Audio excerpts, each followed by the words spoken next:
1 2 3 और 3 धागे बाएं कंधे पर हैं और हृदय के ऊपर से होते हुए जाते हैं। ये 3 धागे क्यों नहीं, 25 धागे क्यों नहीं, मजबूत रहेगा, टूटेगा नहीं।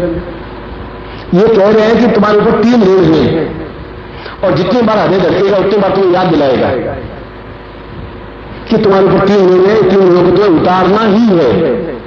इसलिए तुम्हें बार बार याद दिलाने के लिए इसको यज्ञोपवीत कहा गया है। यह तुम्हें हृदय के ऊपर से निकलेगा, हृदय धड़केगा, ये धड़केगा और तुम्हें याद आती रहेगी।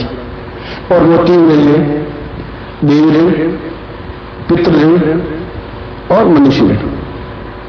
ये देवताओं का ऋण है जिन्होंने हमें शुद्ध ऑक्सीजन दी, हवा दी, पानी दिया, सूर्य की धूप दी, रोशनी दी, प्रकाश दिया। अगर 2 घंटे के लिए सूर्य बंद हो जाए चमकना या दिखना बंद हो जाए, सारी वनस्पतियां मुरझा जाएंगी, टूट जाएंगी, पेड़ गिर जाएंगे, अंधकार हो जाएगा, आगे सांस ऑक्सीजन बन नहीं सकती, आदमी मर जाएंगे। केवल 2 घंटे के लिए सूर्य अदृश्य हो जाए तो एक भी आदमी जिंदा नहीं रह सकता, क्योंकि ऑक्सीजन सूर्य की धूप से पेड़ों पर गिरती है, पेड़ ऑक्सीजन पैदा करते हैं और हम लेते हैं। हम कार्बन डाइऑक्साइड छोड़ते हैं, पेड़ लेते हैं और ऑक्सीजन में बदल देते हैं। ये प्रकृति का नियम है। तो ये ऋण है हमारे ऊपर, सूर्य का, जल का, वायु का। दूसरा ऋण मनुष्य ऋण। मनुष्य ऋण है हमारे भाई, बंधु, संबंधी, रिश्तेदार, चाचा, चाची और आत्मीय जिन्होंने हमें पढ़ाया, लिखाया, बड़ा किया, उनका ऋण है। हमारे पड़ोसियों का और हमारे मनुष्यों का, हमारे कुल का, हमारे देश का, उनके लिए भी हमें कुछ करना ही पड़ेगा। समाज के लिए भी लोग समाज के लिए मंदिर बनाते हैं, लोग समाज के लिए ताऊ बनाते हैं, लोग समाज के लिए दान देते हैं, लोग समाज के लिए गुरुग्रह बनाते हैं, लोग समाज के लिए पुस्तकें छपवाते हैं। ये सब क्या है? समाज के लिए, क्योंकि मनुष्य का ऋण है, उस ऋण को उतारने के लिए कई प्रयत्न हैं। और तीसरा ऋण है पितृ ऋण। पितृ ऋण है मां और बाप का, जो जीवित है या मृत्यु को प्राप्त हो गए। पितृ कहते हैं मृत्यु को प्राप्त हुए मां बाप को, भाई को, संबंधी को, रिश्तेदार को, जिन्होंने हमें पैदा किया। यदि मां बाप नहीं होते तो हम पैदा नहीं हो पाते और उनका ऋण हम पर है। और उनकी मृत्यु के बाद तो ऋण हमारा रहेगा ही। इन तीनों ऋणों से मुक्ति पाने के बाद ही जीवन में सफलता और सिद्धि प्राप्त हो सकती है। इसलिए यज्ञोपवीत पहनाया जाता है। इसलिए कि धागा पहन लिया जाए। इसको पहनने से क्या फायदा? मुझे मैं समझ नहीं आता क्या फायदा होगा। मुझे आज तक उस सूद के धागे से फायदा हुआ ही नहीं, मुझे 2 रुपये से कमा के दिए नहीं। मगर ये याद लगा दिलाता रहता है तुम्हारा ऋण है इस समाज के प्रति, तुम्हें ज्ञान बांटना है। तुम्हारा ऋण है देवताओं के प्रति, उनके प्रति रोज पूजा करनी है। तुम्हारा ऋण है अपने पितरों के प्रति, हम श्राद्ध करना है। ये श्राद्ध के दिन चल रहे हैं और श्राद्ध के दिन में ये साधना मैंने विशेष रूप से रखी है। श्राद्ध का मतलब है श्रद्धा पूर्वक हम उनको स्मरण करें, तो उसको श्राद्ध कहते हैं। श्रद्धा पूर्वक, मोटों से नहीं। लोग तो याद करते ही नहीं, मर गए तो मर गए, गए तो गए, चलो थे गॉड, बस। अब क्या करना है? अब उनका दिन आ गया, साहब ने किसी पंडित को कह दिया खाना खा लेना करके, वो आके खाना खा लेता है।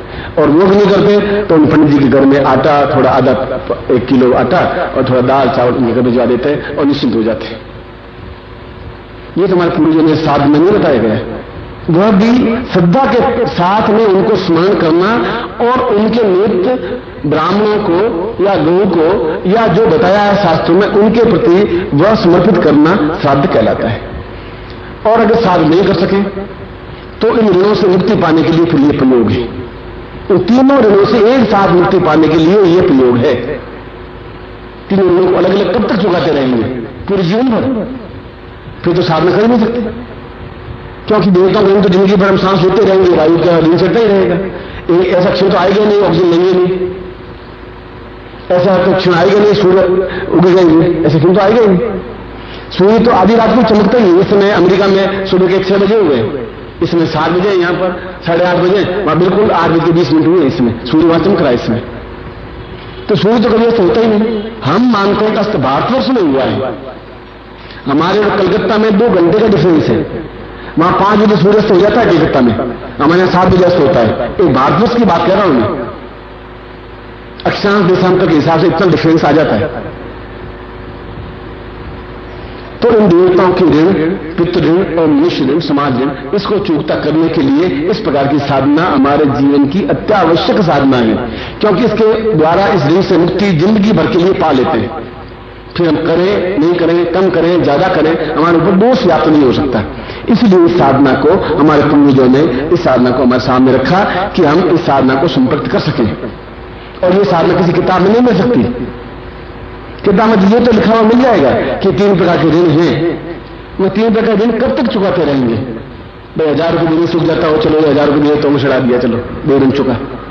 पितरों को 2000 रुपये बांट लिए, चलो चुका। अब वो तो कहते जिंदगी भर ऋण चुक ही नहीं सकता, और फिर हम खुद ही मतलब पूर्वज बन जाएंगे एक दिन। फिर वो चुकते करते रहेंगे, नहीं तो नहीं चलते रहेंगे। फिर इसका अंत, उसका समापन कब होगा? इस समापन के लिए अथर्व वेद में स्पष्ट रूप से बताया गया है कि इस प्रकार की साधना करने से इन 3 ऋणों से मुक्ति पा सकते हैं। और पाने के बाद में हम प्रत्येक साधना में, प्रत्येक कार्य में सफलता पा सकते हैं। सफलता पाना, सुख पाना, आनंद पाना हमारा कर्तव्य, हमारा धर्म है, और हम उस कर्तव्य धर्म को पालन करेंगे। इसलिए ये साधना इस श्राद्ध के दिनों में, श्राद्ध अपने आप में कोई खराब दिन नहीं है। लोग कहते साल के दिनों में पूजा नहीं करनी चाहिए, पाठ नहीं करना चाहिए, देवताओं की अर्चना नहीं करनी चाहिए। मैं कहता हूं साल के दिनों में श्रद्धापूर्वक सब कुछ करना ही चाहिए। इसलिए नहीं याद दिलाते हैं भाई ऐसा करेंगे तो फिर आदमी बिजी हो जाएगा, तो अपने पितरों को भूल जाएगा। इसलिए ऐसा कहा गया है कि दिन खराब कैसे है? वैसे वैसे सूर्य उग रहा है, वैसे चंद्रमा उग रहा है, वैसे तारा उग रहे हैं, वैसे हवा चल रही है, वैसे ऑक्सीजन मिल रहा है, तो खराब दिन हुए कहां से? ये कोई दुर्गंध आने लगी है, कोई गलत काम होने लगा, आधा सूर्य उगने लगा है। तो श्राद्ध के दिनों में हम क्यों नहीं कोई काम करें? यह केवल भ्रम है। शास्त्र में ऐसा कहीं विधान नहीं है। आपको बता दूं कि कहीं किसी शास्त्र में एकादशी को भूखा रहने का लिखा ही नहीं है। मुझे एक ही शास्त्र बता दीजिए, ऋग्वेद से लगा करके आज तक के शास्त्र में, आज तक के ग्रंथ में मुझे बता दीजिए कि एकादशी को भूखा रहना चाहिए, लिखा ही नहीं। बट इसलिए रखा कि 15 दिन बिल्कुल भूखे रहेंगे तो डाइजेस्ट रहेगा और आदमी अपने आप में स्वस्थ रहेगा, 24 घंटे खाता ही रहेगा और पचेगा नहीं और पेट फूलता रहेगा। तो एक दिन अपने आप में उसको धर्म से जोड़ दिया गया। इसलिए श्राद्ध के दिन अपने आप में कोई खराब नहीं होते। हम जिस दिन हमारे पिता की या माँ की या दादा की या मृत्यु हुई, उनके दिन हम उनको श्रद्धापूर्वक स्मरण करते हुए उन ब्राह्मणों को भोजन कराएं जो इस निमित्त भोजन करते हैं। अब ये तर्क तो अलग है कि क्या ये भोजन उनको मिलता है, क्या नहीं मिलता है। मैं प्रश्न करूंगा, तर्क मैं करूंगा, क्या तुम हवा को देख सकते हो? मुझे तुम पकड़ के दिखाओ। मैं तुम्हारे साथ तर्क कर रहा हूं, अगर तर्क ही करना है तो मुझे हवा को पकड़ करके दिखा दीजिए, बस खत्म। मैं तुम्हें विद्वान मान लूंगा, साइंटिस्ट मान लूंगा। तो मुझे बताओ, ये गुरुजी देखो इसको हवा कहते हैं, बताइए। मगर हवा है इस बात को तुम स्वीकार करोगे, मैं भी स्वीकार करूंगा। पकड़ के नहीं दिखा सकते, क्योंकि हर चीज को तर्क से नहीं तोला जा सकता। इस चीज को तर्क से नहीं तोला जाता कि ब्राह्मण खाएगा तो मेरे पिताजी पेट में चला जाएगा क्या? हम तो उनको केवल ऋण चुकाने के लिए ब्राह्मण को उधर पूर्ति कर रहे हैं। ब्राह्मण हो, गाय हो, कोई हो, ब्राह्मण का ठेका नहीं है।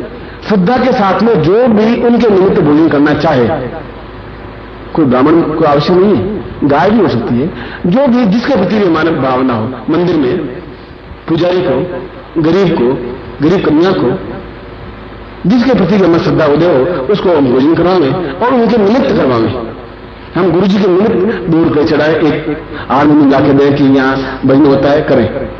गुरु जी निमित्त एक आश्रम बनवाएं, उनके निमित्त हुआ। गुरु जी उसमें रहेंगे तो शिष्य ही, हारमोनियम शिष्य बजाएंगे, सुनेंगे आप ही, गुरु जी तो बजाएंगे नहीं, सुनने को टाइम ही नहीं मिलेगा। मगर गुरु जी के निमित्त हुआ ये कार्य। गुरु जी कहां रहेंगे? गुरु जी के बारे में सुनने को टाइम मिलेगा नहीं, अपना पूजा पाठ, साधना, अध्ययन लिखने से नहीं मिलेगा टाइम। मगर चूंकि आपने ऋण चुकाया गुरु जी के प्रति, गुरु जी को आवश्यकता थी, एक हारमोनियम नहीं था, हमने भेंट किया। न भूखे मरे, न आप गरीब हुए, न आप दरिद्री हुए, मन की भावनाओं से दरिद्री हुए। हाय 300 रुपये खर्च कर देंगे तो क्या हो जाएगा? मैं पूछता हूं क्या हो जाएगा? आज पांव टूट गया, अस्पताल गए, डॉक्टर ने कहा 15,000 रुपये लेंगे ऑपरेशन की। अब आप क्या करो? गरीब बहुत, अब क्या करोगे? 15,000 रुपये तो कर ही लोगे आप आधे घंटे में। कहां से आ गए 15,000 रुपये? 300 रुपये तो आई नहीं रहे, तो 15,000 कहां से आ गए आपके पास? मन की भावना थी आपकी। भावनाओं में अंतर आए बिना जीवन में उन्नति नहीं हो सकती, और मन की भावनाओं को परिवर्तन गुरु ही कर सकते हैं। गुरु जो आपको ज्ञान दे सकते हैं। पड़ोसी या अनजान सड़क वाले आपको ये बात नहीं समझाएंगे जो मैं समझा रहा हूं। वो तो कहेंगे कि काय के लिए किचड़ काट रहे हो, क्या फायदा है? अरे अपना काम करो, वो ठीक है, हम नहीं जाते तो कौन से हनुमान जी मिला के गला पकड़ लेते हैं। हनुमान जी का लिए गला पकड़ेंगे भाई? तुम नहीं हनुमान जी यार मत करिए, वो देव रहेंगे, तुम्हारे ऊपर रहेगा। तुम एक योनि में भटकते फिरोगे, तुम अपनी जन्म से ढंग से नहीं हो पाएगा, एक भिखारी के घर में जन्म हो जाएगा, बड़ी जिंदगी कठिनाई से कटेगी तुम्हारी। देवता यूं नहीं छोट पहुंचाएंगे, ये छोट पहुंचाएंगे जो कि झोंपड़ी वाले के यहाँ तुम्हें जन्म देंगे, एक को बिरला के घर में जन्म देंगे। वो जन्म होते ही 100 नौकर उसके पास और 5 करोड़ का मालिक पैदा होती हो जाएगा। अब देखिए डिफरेंस क्या देखिए, जन्म होते ही एक व्यक्ति जन्म होते ही 5 करोड़ का मालिक और महल में रहने वाला 200 नौकर, एक जन्म होने वाले पास में खाने की रोटियां नहीं और सोने के लिए झुगी झोंपड़ी नहीं। दोनों मालिक उस पितृयोनि से आए, क्योंकि उन्होंने उस ऋण को चुकाया नहीं था, इसलिए वहां जन्म लेना पड़ा। प्रभु तो कहीं कहीं उसके हिसाब किताब कर ही लेता है, हम नहीं समझ पाते, इसलिए इस ऋण को चुका देना ही पितृ ऋण या देव ऋण या मनुष्य ऋण से मुक्ति पाना है। आज का प्रयोग इसी कार्य के लिए है और यह कार्य हमें अपने जीवन में करना चाहिए, जिससे कि हम अपने जीवन में सभी दृष्टियों से मुक्त होते हुए पूर्ण सफलता की ओर अग्रसर हो सके, सुखी हो सके। मैं कहता हूं वो कैटलो गाड़ी में घूमने वाली बंधन भी सुखी नहीं थी, और घर में रहने वाले वो करोड़ रुपए कमाने, लाख रुपए कमाने वाला वो डॉक्टर भी सुखी नहीं था, सुखी दोनों नहीं थे। क्यों? सुख बाजार में मिलता नहीं। मुझे चांदनी चौक और यहाँ बस मोती बाग और जितने थे बाजार में पूछ के थक गए। मैं तो आज 4 साल से पूछ रहा हूं, मैं सुख खरीदना है मुझे पावर पर, कोई सुख जो भाग हो मुझे मिले। मेरा पागल दिमाग खराब है आपका, आप कमाल की बात करते हैं। सुख कोई बाजार में मिलता है क्या? तो मैंने कहा भाई सुख कहाँ मिल सकता है? मुझे तो दिल्ली में तो मिला नहीं, बाजार बम्बई में मिला नहीं, कलकत्ता मिला नहीं। आपको कोई दुकान मालूम नहीं जहां सुख मिल सकता हो तो मैं 2 लाख रुपए देकर के पावर पर खरीदना चाहता हूं। आप मुझे ला सकते हैं? नहीं मिल सकता। आनंद मिल सकता है? आनंद बाजार में नहीं मिल सकता। यह गुरु के पास मिल सकता है, मन को शांति मिल सकती है, जो सही अर्थ में गुरु है, जो आपको ज्ञान दे सकता है, जो मन को शुद्ध कर सकता है, निर्मल कर सकता है, जो चित्त को अहंकार रहित कर सकता है। गुरु मैं हूं, कोई गुरु हो, गुरु मैं, आपका पिता भी आपका गुरु हो सकता है, आप खुद अपने गुरु बन सकते हैं, मगर जो आपको सही ढंग से गाइड कर सकता है वह गुरु है। इसलिए आज का दिन, श्राद्ध के दिनों में इस देव ऋण को, पितृ ऋण को और मानव ऋण को पूर्णता के साथ में चुका देने की क्रिया को प्रयोग जो करवा रहा हूं वह आज मैं आपको प्रयोग संपन्न करवा रहा हूं, और आप इन ऋणों से मुक्ति प्राप्त करके प्रत्येक साधन में सफलता पा सकें, इसीलिए मैं आपको यह प्रयोग संपन्न करवा रहा हूं। हाथ जोड़ें, भगवान गणपति को स्मरण करें। विघ्नेश्वराय वरदाय सुरप्रियाय लंबोदराय सकलाय जगदिताय नागान्नाय सर्गभूषिताय गौरीसुताय गणनाथ नमो नमस्ते। भक्तात्मास्मपराय गणेश्वराय सर्वेश्वराय सगदाय सुरेश्वराय विद्याधराय विदिताय च वामनाय भक्त प्रसन्न वरदाय नमो नमस्ते। नमस्ते रूपाय विश्वरूपाय ब्रह्मा, नमस्ते विजरूपाय करिरूपाय ब्रह्मा, विश्वरूप स्वरूपाय नमस्ते ब्रह्मचारिणे भक्त प्रियाय देवाय सद्यम विनायक लंबोदर सद्यम सुतम मोदक प्रिय निर्विघ्नं कुर्मेदेव सर्वकार्येषु सिद्ध तत्रादो शिखाबन्धनं चोटी जानने का ये मानस्तोत्रे मानात्मान अशोक मांगवामहि तत्रादो स्वस्ति तिलकम कृत्वा। पहले अपने ललाट में तिलक कर दीजिए। नोषंता ससमूर्ते ससपादा छुरुभावे ससनाम निपुषा शाश्वते सहस्रकोटि धारणे मां संकल्पम कुर्यात्। ओम विष्णु विष्णु बात प्रसिद्ध सुनने की मुझे कोई सलमान सा कहीं बहुत दावत आने समझ समझने को सुमता 2013 आश्विन मास लेकर मुख्य रविवार मास से अपा दक्षिण रंगा लक्ष्मण सरकार समस्त पुत्र देव मनुष्य समस्त ऋण चुक्ता निमित्ति पूर्वकम सा पूर्ण पुरुष प्राप्त निमित्तम समस्त ऋण निमित्ति पूर्वकाय हेतुष्मानम सकृति कल्याणतम दीर्घ हेतुष्मानम सपूर्णत्व प्राप्त निमित्तम सद्यम संपर्दे। छोड़ दीजिए, पुनः आप बोल लीजिए। इदमचलम ज्योति अमुक गोत्र उत्पन्न, हम अपना गोत्र बोलिए। अमुक पिता, अपने पिता का नाम बोलिए। अमुक शर्मा, हम अपना नाम बोलिए। ताम पूर्णतः पितृ देव मानव समाज नित्य पूर्वम सात व्यम संवर्धय। पुनः जल छोड़ दीजिए। अब तीनों को एक साथ हाथ में लीजिए, बाएं हाथ में लीजिए, लेफ्ट हैंड में।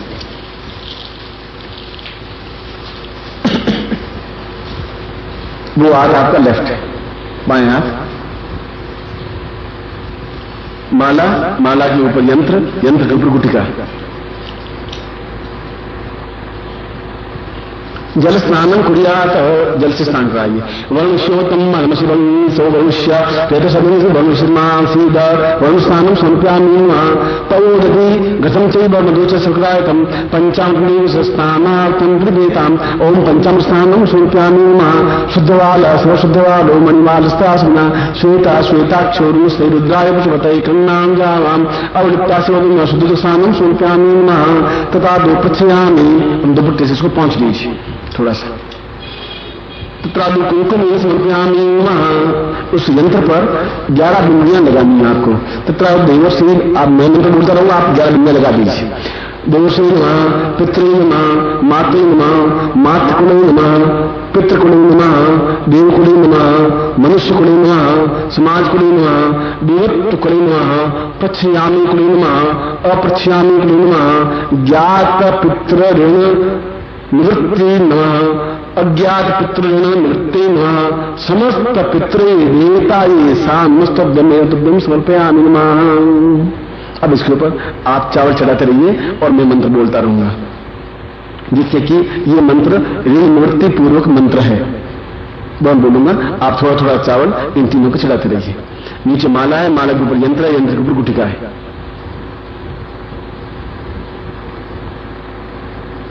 अब अक्षय चढ़ाएंगे। ओम पूर्णाम परिपराम तपस पूर्णाम पूर्णा पतस्तुस्तगुणस्तवा पूर्वा हेतुष्मानं सकते कल्याणताम दीर्घस्याम हेतुष्मानं सह चिंतयामि कल्याणताम साधु पूर्णा परिपराम तपस पूर्णाम पूर्णा पतकाम मूर्ति सत्तो अंकम चंदनतम पन्नी समुद्राल मदय मदय मलय मलय जागरे जागरे त्रोटे त्रोट दीतम दीतम पाम किम कुम पार्वती पूर्णा खांकी खुं खिचता शांति सुसत सिद्धेव्या मन सिद्धं कुरुषवे एंका सिद्धि रिंका दिवालिके किंकारी काम रूपिणे दी रूपे मुस्ते चामुंडा चंद्राते जय एंका निश्चय बदन धाम धीम धूम धूजटी पत्नी बाम भीम धूम वागधीश्वरी क्रांत क्लीं कालिके देवी सांग से सोनू शुभुरु हुम हुम हुम का रूप में जंगनी ब्राह्म भीम धूम भैरी बधे वाम निगमना ताम पुरुषा दुष्मानम सर्व कल्याणताम दीवो दुष्मानम सर्व कल्याणम संदास बुरा दुष्मानम सा सत गोत्र। हम अपना गोत्र बोले, अनु शर्मा हम आपका नाम बोले। ताम समस्त पितृ मातृण मातृकुल भव पितृकुल भव सा मृत्यु स ज्ञात मृत्यु स अज्ञात मृत्यु समस्त नाम पुरुषान स देवताभ्यो स मनुष्योभ्यो समस्त ऋण निवृत्ति पूर्वकाम एतस्मानं सकृति कल्याणतम पूर्ण शुद्ध सुख सौभाग्य नाना धान्य यश प्रतिष्ठा ऐश्वर्य अभिताम पुंडातव्यम संपर्दे तत्रादु मंत्रोत्तम संवर्धते। अब इस माला को अपने गले में दान कर दीजिए और चावल को अपने ऊपर बिखेर दीजिए। चावल को अपने हाथ में लेकर के अपने ऊपर छिड़क दीजिए और माला को गले में दान कर दीजिए। माला पहन लीजिएगा।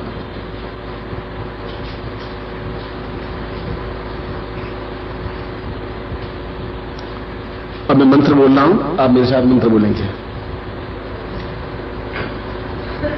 ये मंत्र आपको दिया हुआ है, बोले ओम ह्रीं श्रीं पितृ ऋण शमन नमः। ओम ह्रीं श्रीं पितृ ऋण शमन नमः। ओम ह्रीं श्रीं पितृ ऋण शमन नमः। इस मंत्र को इस यंत्र के ऊपर गुटिका रख करके अपने घर में रखेंगे और इसी माला से मंत्र जाप करेंगे। दूसरी माला से मंत्र जाप नहीं करेंगे। इस माला से केवल एक माला मंत्र जाप करना है। उसके पहले हाथ में जल लेकर के संकल्प करेंगे कि यदि आपके पिता जीवित हैं तो उनका नाम लेने की जरूरत नहीं है। जो मृत पूर्वज, बस इतना ही बोलना है, मेरे जो मरे हुए जितने भी पूर्वज हैं, चाहे मातृकुलोज हो, माँ के वंश के हों, चाहे पितृकुलोज हो, पिता के वंश के हों, जो ज्ञात हो जो अज्ञात हो। तो ऐसे पितृ तुम्हारे हुए होंगे जिनकी गंगा मृत्यु हो गई, पता ही नहीं पड़ा होगा, शेर खा गया होगा आज से 10 जन्म पहले। तो जो भी जितने पितृ हो वे समस्त देवता जो समस्त समाज जो समाज या नहीं बोल दीजिए, समाज देवता और मेरे माता के कुल के जितने भी पूर्वज मत पूर्वज, जितने पिता के कुल के मत पूर्वज, उन सब के समन के लिए, उन दोनों को चुकाने के लिए ये मंत्र प्रयोग कर रहा हूं। इतना हिंदी में आपको बोलना है और वो जल हाथ में लेकर के छोड़ देना है। इसमें एक दो शब्द आगे पीछे हो तो कोई बात नहीं। मूल अर्थ यह है कि मेरे मां के जितने भी पूर्वज थे मृत, मेरे पिता के जितने भी पूर्वज थे मृत, वे देवता और समाज इन सब के ऋण को चुकता करने के लिए ये मंत्र पढ़ रहा हूं। बस खत्म। ये मंत्र आप शाम को एक माला, इसी माला से मंत्र जाप करेंगे इस यंत्र इस गुटिका के सामने। और जब 12 तारीख को ये श्राद्ध समाप्त हो जाएंगे तो 12 तारीख की रात्रि को इस यंत्र को, इस गुटिका को आप नदी में प्रोवाइड कर देंगे या जल में प्रोवाइड कर देंगे, या एक तरफ जहां 4 रास्ते मिलते हैं वहां जाकर रख देंगे, या घर के एक कोने में रख देंगे, या 13 तारीख को कर देंगे। 13 तारीख को नवरात्रि शुरू हो जाएगी आपको, तो 13 तारीख को भी रख सकते हैं, 12 तारीख की रात्रि को भी रख सकते हैं। मंत्र जप करने के बाद में आप इसको किसी स्थान पर मंदिर में जाकर रख सकते हैं। ये माला भी, ये यंत्र भी, गुटिका भी, तब आपका एक कार्य समाप्त हो जाएगा। चाहे आपके 4 दिन बचे हो, चाहे 3 दिन बचे हो, चाहे 2 दिन बचे हो, चाहे 1 दिन बचा हो। दिन चुकेगा तो नहीं चुक जाएगा, नहीं चुकेगा तो 2000 साल में भी नहीं चुकेगा। इसलिए 4 दिन या 16 दिन अपने आप में कोई वैल्यू नहीं रखते। इसलिए आपको नित्य एक माला बहुत है, जो तो मैं आपको कह सकता था 5 माला रोज करो, पर एक माला बहुत है। बस ये संकल्प आपको जो पहले ले लेना है और इसी मंत्र को आपको उच्चारण करना है। और जो नाम किसी का नहीं लेना है कि किसी लाल जी थे, उनके पिता मतलब लाल जी, इतना आप 2 पीढ़ी या 3 पीढ़ी बाद तो आपको नाम याद नहीं। जितने भी मेरे मत पूर्वज हैं उन सबको पूर्ण मुक्ति मिले, वो ऋण उतर जाए, जिस समाज का ऋण है वो उतर जाए, जो देवताओं का ऋण है वो उतर जाए। इसके लिए ये मंत्र जाप मैं कर रहा हूं इस यंत्र को। और 12 तारीख की रात्रि को आप किसी मंदिर में स्थापन कर रख दें इसको, और या नदी में प्रोवाइड कर दे। 13 तारीख को प्रोवाइड कर देना, 14 तारीख को प्रोवाइड कर देना, कोई जरूरी नहीं 12 तारीख को प्रोवाइड करो, नवरात्रि में किसी दिन प्रोवाइड कर सकते हो। अब आप नीचे रख दीजिए इसको तो, और दोनों हाथ खोलिए, मैं आपको आशीर्वाद देता हूं। मंत्रार्था सफला संतो पूर्णाम संतु मूर्धा सतनाम नासोस्तो मित्राणाम निस्त्वा ऋग्वेद सामवेदना ब्रह्मवाक्यस्थान तमनन्ति तत्सर्वान् अष्टांग प्रस्तुत विनन्ति यरा चत्वारोग्य लक्ष्मी आयु बुद्धि शुभ्रम शीर्वचष्माश्मारोग्यम नवरत्मन्मयते धान्यम पशुप्रलाभम सत्संवत्सरम दीर्घमायुम श्रीश्री लक्ष्मी स्मृतियां बहुरात्रे पार्श्वनक्षत्राणि भूयात्मा इष्टनिखाणाम निखाणा श्लोकम निखाणा। मैं आपको आशीर्वाद देता हूं कि आप समस्त ऋणों से मुक्त होते हुए अपने जीवन के सारे कार्य, इच्छित कार्य, जो आपकी इच्छाएं हैं, वो सभी पूर्ति हो, ऐसा ही मैं आपको आशीर्वाद देता हूं।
जीवन में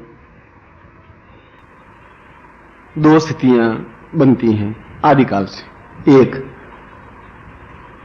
प्रसन्नता का जीवन, खुशी का जीवन, आनंद का जीवन, पूर्णता का जीवन, सफलता का जीवन। इस प्रकार का जीवन परमात्मा की कृपा से या गुरु के चरणों में बैठकर या गुरु मंत्र का जाप करके या उनके द्वारा बताई गई साधनाओं को सिद्ध करते हुए इस प्रकार का आनंदमय जीवन व्यतीत कर सकते हैं। क्योंकि गुरु एक ऐसा माध्यम है जो आपको भी पहचानता है, क्योंकि आप शिष्य हैं, आप उनके अंग हैं, आप उनके धड़कन हैं, आप उनकी जीवन हैं, आप उनकी चेतना हैं। और वह गुरु ईश्वर को भी पहचानता है, क्योंकि ईश्वर को पहचानने के बिना तो गुरु बन ही नहीं सकता। उन दोनों के बीच की एक कड़ी है। और इस आत्मा को, इस प्राणों को पूर्ण प्रसन्नता प्राप्ति तभी हो सकती है जब गुरु के बताए हुए रास्ते पर चल करके हम साधनात्मक जीवन व्यतीत करें। जितने भी हमारी सामर्थ्य हो, जितने भी हमारी शक्ति हो, जितनी भी हमारी क्षमता हो। कई लोग 10 घंटे साधनाएं करते हैं, कई लोग आधा घंटा ही कर पाते हैं, कई लोग 4 माला ही गुरु मंत्र जाप कर सकते हैं, कई लोग 1 माला ही गुरु मंत्र जाप कर सकते हैं, कई लोग नहीं कर पाते। कई लोग 10 साल तक गुरु मंत्र जाप करने के बाद भी उनके हृदय से जहर, विषाद नहीं निकल पाता। यह पूर्व जन्म दोषों की वजह से होता है या आसपास के वातावरण की वजह से होता है। आसपास के लोग कहते हैं कि गुरु मंत्र जाप करने से क्या होगा, या ईश्वर का नाम लेने से क्या हो जाएगा, या मैं अगर हनुमान जी को मंत्र जाप नहीं करूंगा तो हनुमान जी मेरा क्या बिगाड़ देंगे। ऐसे भी आलोचक होते हैं। ऐसे भी व्यक्ति होते हैं जो झोंपड़ी में रहते हैं, कूड़े के ढेर पर रहते हैं। ऐसे भी होते हैं जो पवित्र स्थान पर रहते हैं। दोनों तरह के मनुष्य होते हैं। तो दोनों तरह के व्यक्तित्व होते हैं। एक आलोचनात्मक प्रवृत्ति होती है, निंदात्मक प्रवृत्ति। वो निंदा करेंगे, हर चीज में मीन मेघ निकालेंगे, हर चीज में गलतियां निकालेंगे, हर चीज को बुरा कहेंगे। एक रचनात्मक सुझाव होता है, वो प्रत्येक चीज में अच्छा ही देखता है कि इस आदमी में 95% बुराइयां हैं, मगर कुछ तो अच्छा ही है, हम उन अच्छाइयों को ढूंढें। दोनों तरह के जीवन होते हैं। अच्छे व्यक्ति से मिलकर के, और जहां तक मेरे जीवन का अनुभव है, सबसे अच्छा व्यक्तित्व तो गुरु होता है, जिसके पास बुराई होती ही नहीं, जो आपको बुरा काम सिखाएंगे नहीं, शराब पीना सिखाएंगे नहीं, गाली देना सिखाएंगे नहीं, आप गलत काम करना सिखाएंगे नहीं। जब भी उनकी वर्षा होगी तो कृपा की वर्षा ही आप पे होगी, करुणा की वर्षा ही होगी, आनंद की वर्षा ही होगी। हो सकता है वो कम मिल पाए, हो सकता है ज्यादा मिल पाए, क्योंकि आपके तो पूरे भारतवर्ष में आपके तो एक ही गुरु हैं, और प्रत्येक व्यक्ति गुरु के पास ज्यादा से ज्यादा समय बैठना चाहता है। पर गुरु के तो लाखों शिष्य हैं, उनको तो अपना सारा जीवन के 24 घंटों में से अधिकांश समय उन प्रत्येक शिष्य को देना पड़ता है।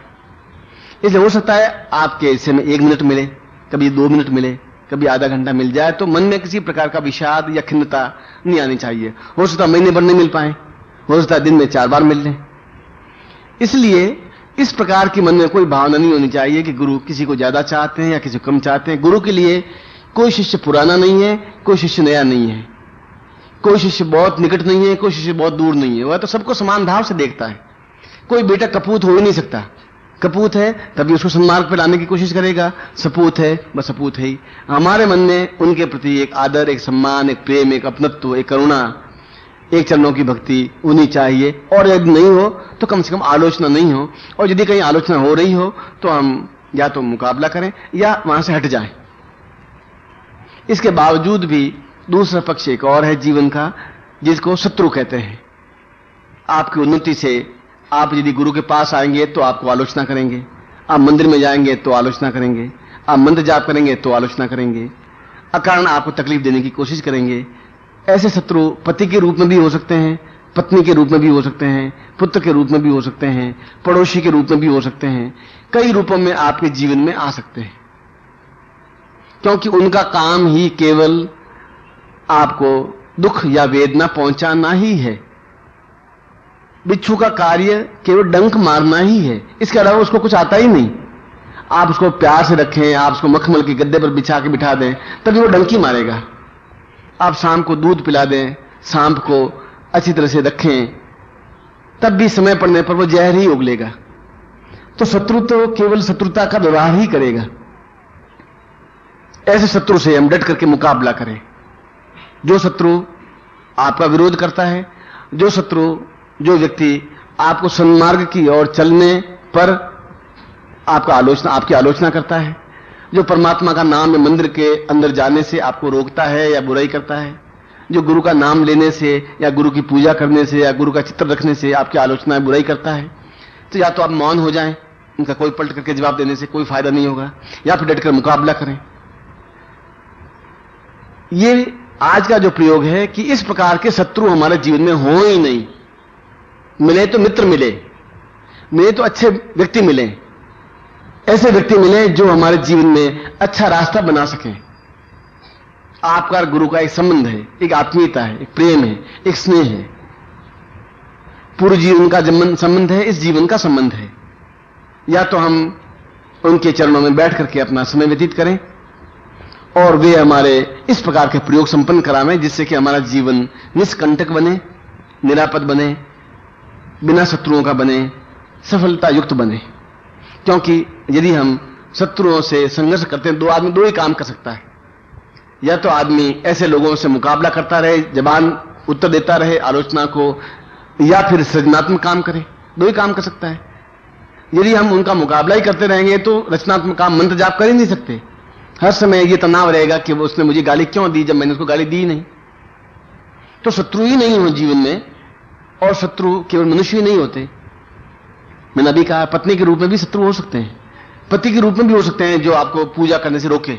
आपने अपने पिता के घर में तो पूजा करते हुए देखा है, अपने पिता को, मां को भगवान की पूजा करते हुए देखा है, आपका पति, आपका ससुर आपको रोकता है कि हमारे यहां कोई पूजा नहीं होती, ये सब बेकार, ये ढोंग, ये ढकोसला है। और आपका मन बड़ा खिन्न, बड़ा मलिन होता है कि मैं क्या करूं, मगर आप मजबूर हो जाती हैं। ऐसी स्थिति भी आपके जीवन में आ जाती है, तब मन बड़ा दुख, बड़ा विषाद, आंखों में आंसू आते हैं, हम छुपा लेते हैं, आंसुओं को रोक देते हैं। ऐसी भी स्थिति जीवन में आती है। इसलिए इस प्रकार के शत्रु हमारे जीवन में नहीं के बराबर हों या नहीं हों, उसके लिए जरूरी है हम पुरुषवान बने, पौरुषवान बने। हम डट करके खड़े हों, उनका मुंह तोड़ जवाब दें, उनको कहें कि आप बोले तो अच्छा बोलें, अन्यथा आप आलोचना करते हो, अगर आपको ठीक नहीं लगता हो तो मैं कम से कम आपसे बात करने का इच्छुक नहीं हूं, मगर आप बताइए उसने आपको क्या बिगाड़ा है, आप अहित क्या किया है। कोई जरूरी नहीं है आप हनुमान जी के मंत्र जाप मत करिए, शिव का मंत्र जाप मत करिए, मगर उनको गाली देने से भी आपको कोई लाभ नहीं हो पाएगा। गुरु को गाली देने से कोई आपका हित नहीं हो सकता, वह तो सुन ही नहीं रहा है। जीवन में आलोचक भी होंगे, जीवन प्रशंसक भी होंगे। ये आज की साधना ऐसी साधना है कि आपको पुरुषार्थ दे, पौरुष दे, हिम्मत दे, साहस दे, ताकत दे, क्षमता दे, आपके चेहरे पर ओज बने, तेजस्विता बने, और आपके सामने किसी की हिम्मत नहीं पड़े कि आपके सामने किसी की निंदा करे, अपमान करे, गुरु का या ईश्वर का या आपका। ऐसे शत्रुओं से निरापद होने के लिए, चाहे वह रोग के रूप में हो, चाहे मानसिक तनाव के रूप में हो, यह भी शत्रु है, चाहे शरीर की कमजोरी की वजह से हो, चाहे आर्थिक निर्धनता की वजह से हो, ये सब शत्रु हैं। इन सब शत्रुओं से मुक्ति दिलाने के लिए यह प्रयोग है जो मैं आज आपको प्रयोग संपन्न करवा रहा हूं। और आप जितने ही मनोयोग पूर्वक, क्योंकि इस प्रकार के कार्य में केवल श्रद्धा ही काम करती है, समर्पण ही काम करता है, विश्वास ही काम करता है। आलोचना से यह काम नहीं हो सकता। मंदिर में जाएं तो मूर्ति कुछ नहीं बोलेगी, आपकी श्रद्धा होगी, उतना ही आपको फल मिलेगा, उतना ही आपके सिर झुकेगा, उतने भगवान शिव के सामने आप नम्र बन सकेंगे। तो शिव तो नहीं बोलेगा कि आप मुझे प्रणाम करें, आपकी श्रद्धा ही आपको प्रणाम करने के लिए बाध्य करेगी। हम प्रत्येक के प्रति श्रद्धानत हों, हम प्रत्येक के प्रति प्रणम्य बने, मगर शत्रुओं के प्रति कठोर भी बने। शत्रु हमारे जीवन में नहीं हो, क्योंकि हमारे चेहरे पर एक आभा मंडल हो, तेजस्विता हो, और हम पलट करके जवाब देने की हिम्मत रखते हो और जवाब दे सके। हिंसा से नहीं, लड़ाई से नहीं, लाठी से भी नहीं, थप्पड़ से भी नहीं, अपने शब्दों से, हमारी आंखों की चिंगारी से, हमारी क्षमता से।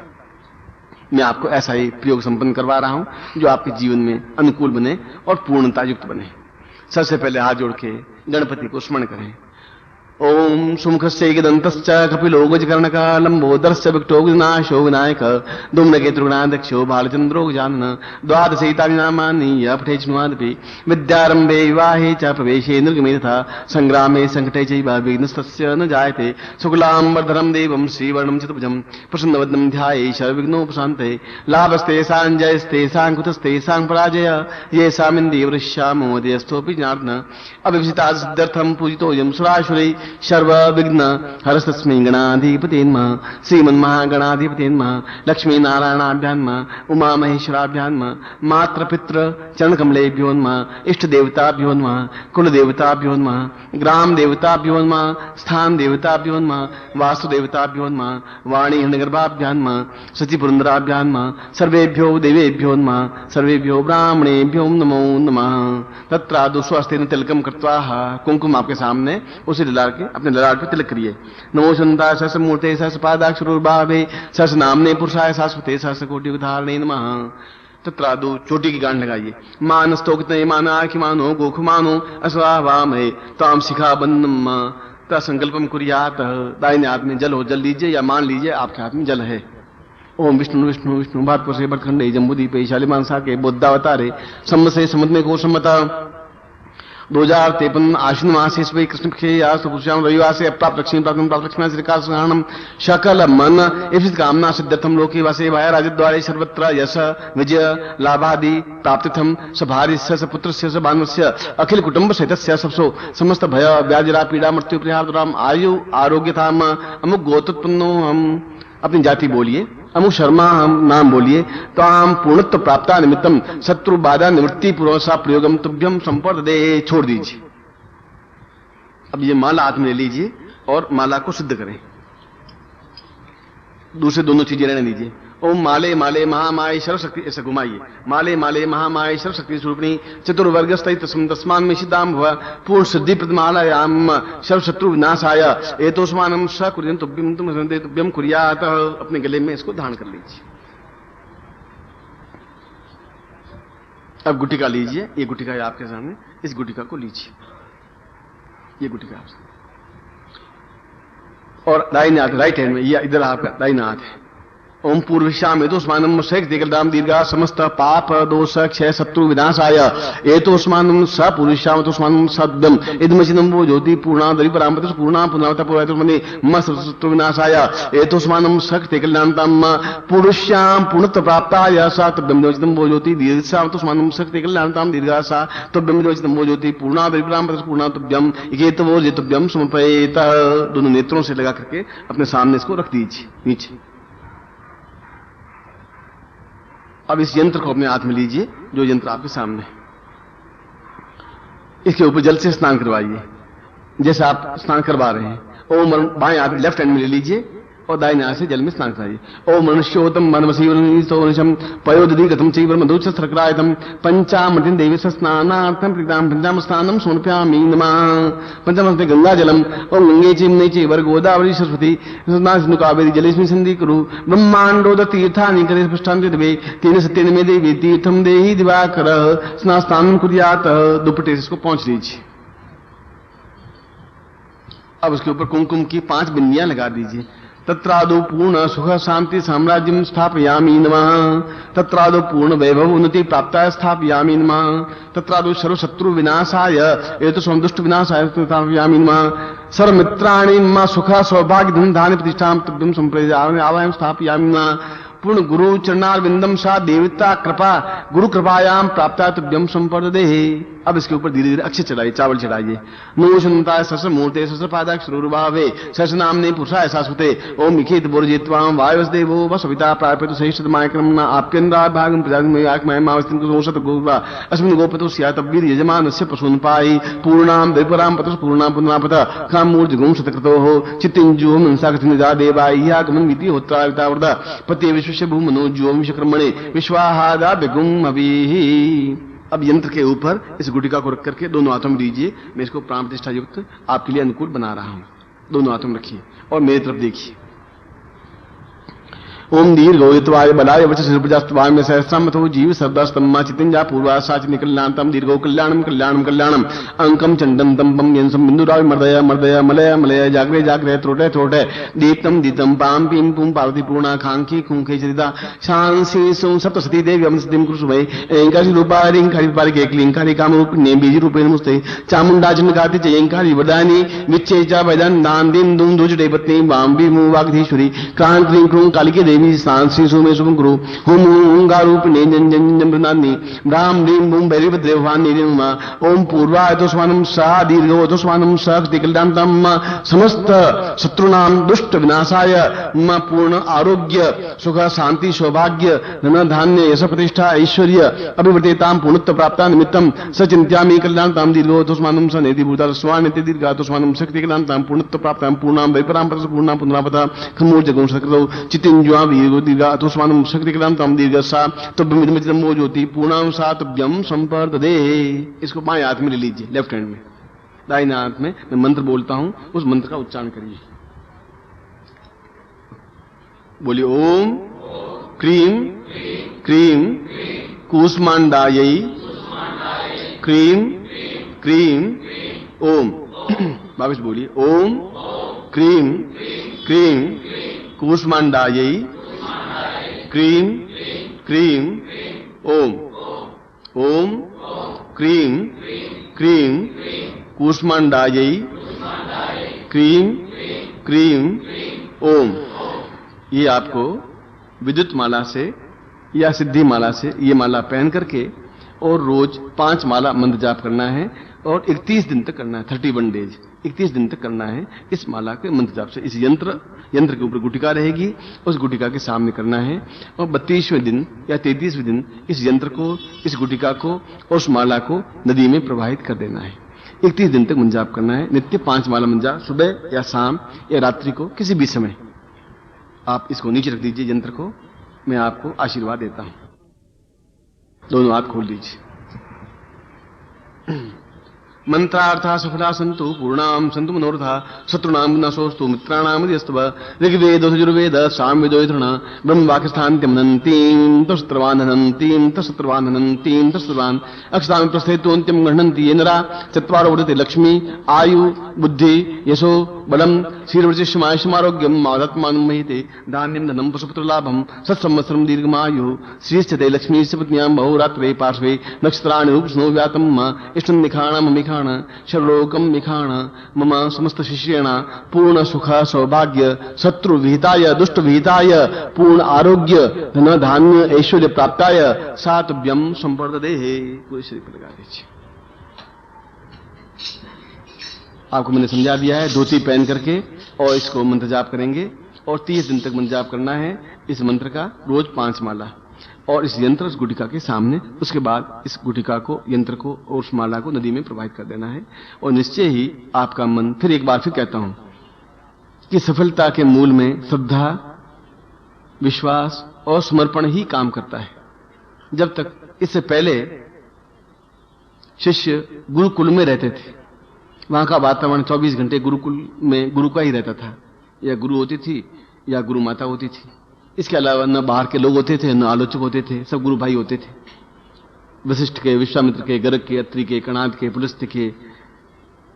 मगर अब जीवन बदल गया है। गुरु के पास तो हम केवल 5 या 10 मिनट रह पाते हैं, अधिकतर समय तो उन लोगों के बीच में रहना पड़ता है जो आलोचक हैं, हिंसक हैं, घटिया हैं। इसलिए उनका प्रभाव हम पर नहीं पड़े, ऐसा ही मैं आपको आशीर्वाद देता हूं और कल्याण कामना।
प्रभुं सदा वै मदवेन्द्रतुल्यं प्रभुं नमामि। कृतवं सदैकूर्मचकूर्मदेहं सर्वोर्णां पूर्णबलेव नित्यम्। यह एक महत्वपूर्ण श्लोक आपके सामने रखा है। महत्वपूर्ण इसलिए कि हम जीवन में कई बार अच्छे कार्य करते हुए भी अनुकूलता प्राप्त नहीं कर पाते, सुख प्राप्त नहीं कर पाते, मनोवांछित कार्य सफलता और सफलता प्राप्त नहीं कर पाते, जो मन की इच्छा है वो पूरी नहीं कर पाते। हम क्यों नहीं कर पाते? इसके लिए केवल एक फैक्टर काम नहीं करेगा।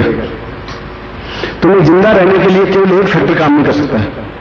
तुम्हें जिंदा रहने के लिए कई फैक्टर काम करेंगे, कई तथ्य काम करेंगे। एक काम तुम्हें रोटी खानी पड़ेगी, दूसरा काम तुम्हें पानी भी पीना पड़ेगा, तीसरा काम तुम्हें सांस भी लेना पड़ेगा, चौथा काम तुम्हें कपड़े भी पहनने पड़ेंगे, पांचवा काम समाज में तुम्हें गतिशील भी होना पड़ेगा, छठा काम भोजन ऐसा करना पड़ेगा जो शरीर को ताकत दे। ये 6 फैक्टर या 7 फैक्टर या 8 फैक्टर मिलकर के एक शरीर को संचालित करते हैं। और तुमने मान लिया है कि केवल एक साधना करने से सब कुछ मिल जाएगा। ये मूलभूत अंतर है। अगर मैं समझूं कि केवल एक साधना ही करूं और मैं पूर्ण सफलता पा लूं तो नहीं पा सकता। इसलिए संसार में, बात की मैं बात कर रहा हूं, संसार में 99% लोग दुखी हैं, परेशान हैं। 1% में सुखी कह रहा हूं, शायद सुखी होंगे, इसमें शायद लगा रहा हूं, क्योंकि कोई शरीर के रोग से दुखी है, कोई परिवार से दुखी है, कोई घर से दुखी है, कोई बहुत अधिक पैसा होने की वजह से दुखी है, कोई बहुत कम पैसा होने की वजह से दुखी है, कोई बहुत मोटा होने की वजह से दुखी है, कोई बहुत दुबला पतला होने की वजह से दुखी है। दुखी तो सभी व्यक्ति हैं, चाहे वह गृहस्थ हो, चाहे साधु हो, चाहे सन्यासी हो, चाहे योगी हो, दुखी वो भी है। वो भी शाम को पलट करके देखते हैं कि चेला आया नहीं, अभी आटा मांग के लाया नहीं, शाम को रोटी कैसे बनेगी, क्या बात हुई, आया क्यों नहीं? तो दुख तो उसको भी हुआ कि क्यों नहीं, चेला रोज 7 बजे आ जाता है भिक्षा मांग करके, आज आया ही नहीं 7 बजे, तो भाग गया क्या, हुआ क्या? अब सन्यासी को जो लंगोट लगाए हुए है, सबको छोड़ दिया है, वैराग्य दान कर लिया है, फिर भी वो दुखी है कि मेरा चेला जो रोज 5 किलो मांग के ले आता है, भाग नहीं जाए कि दूसरा चेला 2 किलो ज्यादा नहीं मांग के ला सकता। तो वैराग्य में भी या साधु बनने में भी सुख तो नहीं हुआ। इसलिए मैं कभी किसी गृहस्थ को सन्यासी बनने की सलाह देता भी नहीं। आज के युग में वो जीवन एक अलग था, जो सन्यास बनना जीवन का सौभाग्य माना जाता था। आज का जीवन अलग है। और ये दुख अगर संसार भर में अमेरिका जैसे व्यक्ति या अमेरिका जैसे देश में धन के अलावा कोई चीज की कमी नहीं है, धन ही धन है। मैं न्यूयॉर्क में एक डॉक्टर के यहां ठहरा था, ये बात 7-8 साल पहले की बात है, और हिंदुस्तानी डॉक्टर था। और जब मैं वाशिंगटन से आ रहा था तो टेलीफोन पे कहा कि मैं न्यूयॉर्क में एक नाइट रुकूंगा और दूसरे दिन मैं फ्लाइट रात की ले लूंगा। तो उसने कहा गुरु जी आप 2-3 दिन तो रुकिए, क्योंकि मेरा केवल लेटर से कॉरेस्पॉन्डेंस थी, कभी जीवन में मैंने उसको देखा नहीं था, उसने मुझे देखा नहीं था। पत्र कई बार हुए थे, फोटो उसकी कई बार आई थी, मेरी फोटो भी उसने किताबों में पढ़ी होगी। उसने कहा मैं गुरु जी आपको पहचानूंगा कैसे कनेडिया हवाई अड्डे पर? मैंने कहा पूरे कनेडिया हवाई अड्डा जो 40 मील लंबा चौड़ा है, केवल मैं अकेला व्यक्ति होऊंगा जो धोती पहने हुआ होऊंगा, बस पहचान लेना। धोती पहना हुआ आकर पूछना आप गुरु जी का सिम्बल लीजिए, बस खत्म। मैं बोलूंगा हाँ। बाकी सब पैंट पहने हुए हैं, निकल पहने हुए हैं, पाजामा पहने हुए हैं, मगर धोती पहना हुआ मैं अकेले ही होऊंगा, धोती और ऊपर कुर्ता, बस ये देख रहे। और जो ही मैं कहने जब ऊपर उतरा, माता जी साथ में थी, सीधा मेरे पास ही आया कि आप गुरुजी डॉक्टर सिंघानी। मैंने कहा कि मैं कैसे पहचान लिया? मैं रास्ता तुम्हें बता दिया था, ऐसे पहचान लिया। उसके घर ठहरा और तुम आश्चर्य करोगे कि उसके घर में पैसों की कमी नहीं, अथा डेली उसकी प्रैक्टिस $1,00,000 की। $1,00,000 कह रहा हूं, 34 रुपए का $1 है, 34 लाख रुपए के डॉलर। आप विश्वास नहीं करेंगे। सुल्तान कोई नहीं, पति अलग सोता है कमरे में, पत्नी अलग सोती है, 10 साल से बोल नहीं रहे। उन्होंने विचार मिलते, वही नौकरी करती, वही नौकरी करती। सुबह उठा, स्नान किया, पूजा पाठ की। अब उनके घर में वो तो पूजा पाठ करते ही नहीं थे। फिर हमने रुई कहां से लाए, दिया तो लगाए, तो उनका रुई तो बेच लो कॉटन। मैं कॉटन तो नहीं, तुम हिंदुस्तान में आदमी हो और भारतवर्ष के हो। तो उसने कहा कि गुरुजी रुई तो हम तो कभी दिया लगाते नहीं। तो तकिए में से रुई निकाला, तकिया फाड़ करके उसमें से रुई निकाल के उसकी बत्ती बनाई। घी तो घी तो नहीं, बटर है, ये चलो बटर को पिघला देंगे। बटर को पिघलाया, घी बनाया, जोत बनाई, जोत बना करके जलाई। आरती की मेरे माता जी। तब तक एक बंधन आई और आप विश्वास करोगे कि उसकी गाड़ी, कैडलॉक गाड़ी 20 लाख रुपए की, 20 लाख रुपए की गाड़ी में आई, झाड़ू बगल में दबाए हुए, और गाड़ी से नीचे उतरी, ऊपर आई, ऊपर आके झाड़ू निकाला, झाड़ू निकाल किचन के थोड़ा सफाई की। मशीन से सारी झाड़ू निकलता है, वहां तो झाड़ू निकालना पड़ता है, एक मशीन फेरी और झाड़ू सब कचरा एक जगह इकट्ठा हो जाता है और वो श्रम कर लेता है। इसी प्रकार से मशीन से बर्तन साफ हो गए, मशीन से प्लेटें साफ हो गई। मुश्किल से आधा घंटा लगा, उसके बाद वो अपना जो कपड़ा था वो थैले में डाला और वापस 20 लाख की गाड़ी में बैठ कर चले गए। मुझे मालूम नहीं कि भंगन है। मैंने पूछा ये कौन रिलेटिव है? उसने कहा वो भंगन है, सफाई करने वाली है, सफाई करती है। जो सफाई करने वाला नौकरा नहीं, जिसको हम 25 रुपए, 50 रुपए, 100 रुपए देते हैं, वो कैटलॉग गाड़ी में आती है। आप सोचिए उनके पास कितना पैसा है, उसके बाद भी वो दुखी क्यों है? फिर इस बात को हमने कभी विश्लेषण नहीं किया। तो धन आदमी को सुख नहीं दे सकता, शरीर भी सुख नहीं दे सकता। इसलिए नहीं दे सकता कि हम साधना करते हैं, गुरुदेव आपने जो साधना बताई वो करते हैं, फिर भी सफलता नहीं मिल पाती है, सुख नहीं मिल पाता है, और हम आपको दोष दें या अपने कर्मों को दोष दें। न मेरा दोष है, न आपके कर्मों का दोष है। दोष है हमारे ऊपर जो ऋण है उसके बारे में हम समझाया नहीं गया, समझे नहीं। 3 तरह के ऋण है हमारे, मेरे पास यज्ञ पवित्र है जो पहना हुआ मेरा ये, और इसके 3 धागे हैं।